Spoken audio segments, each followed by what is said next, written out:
Duck, the Great Western engine, worked hard in the yard at that big station. Sometimes he pulled coaches. Sometimes he pushed trucks. But whatever the work, Duck got the job done without fuss. One day, Duck was resting in the shed when the Fat Controller arrived. "Your work in the yard has been good. Would you like to have a branch line for your own?" "Oh, yes, please, sir," replied Duck. So Duck took charge of his new branch line. The responsibility delighted him.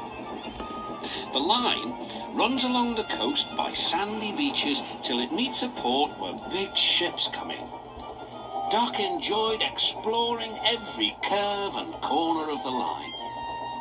Sea breezes swirled his smoke high into the air, and his green paint glistened in the sunlight. "This is just like being on holiday," he puffed. "Well, you know what they say," laughed his driver. "A change is as good as a rest." Soon Duck was busier than ever.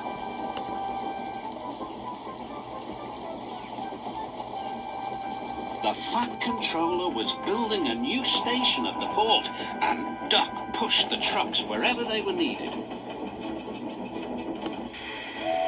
Bertie looked after Duck's passengers, and the other engines helped too, but the work took a long time.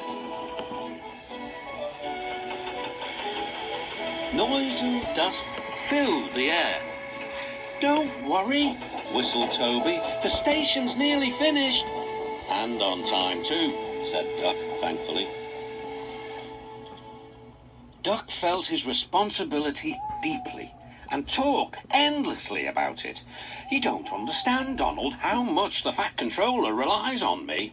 "Oh, aye," muttered Donald sleepily. "I'm Great Western, and I quack, quack, quack."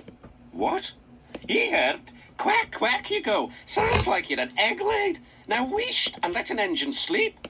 "Quack yourself," said Duck indignantly. Later, he spoke to his driver. "Donald says I quack as if I'd laid an egg."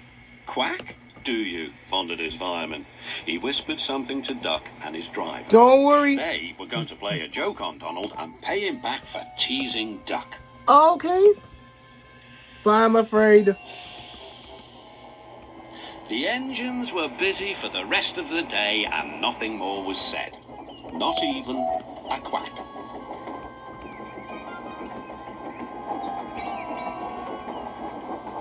But when at last Donald was asleep, Duck's driver and fireman popped something into his water tank.